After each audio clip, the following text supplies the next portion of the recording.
Good evening. My name is Harold Quinton from the Gas and Steam Club.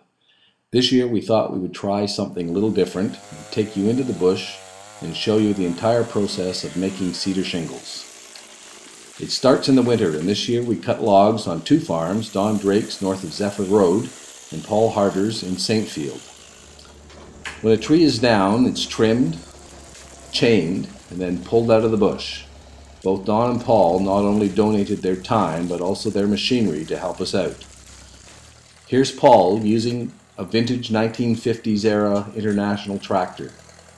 It was a great little machine and really versatile in the bush with narrow roads and deep snow. Of course, he uses some heavier equipment to pull the saw logs up to the farm, which is about a half-mile distance. The logs are stored beside the barn, not far from the road, and after several weeks we turned our attention to how we would transport them to the museum. The city has helped us out a great deal, and were able to lend us a truck, a trailer, and a driver in between snowplowing activity. We moved about a dozen loads, or 500 logs, to the museum. Once on site at the museum, the logs are cut into 16-inch lengths and the blocks stacked down in the valley beside the shingle mill. Of course, after all this wonderful work, we finally get to make shingles. Eric loves to make shingles. I think he's cut 1 million of them over the past few years.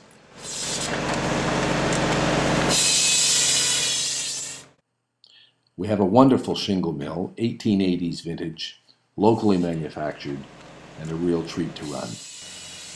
And there's the finished product. You can see it's thin at one end and about a ½ inch thick at the other end. Once the shingles are cut, they need to be trimmed to take off the bark and square up the edges, and then boxed. Each completed bundle contains about 200 shingles. The stack behind the guys is about 100 bundles deep, or about 20,000 individual shingles. Here's Mike boxing the shingles and stacking them, and all of these shingles were used to put a new roof on our blacksmith shop.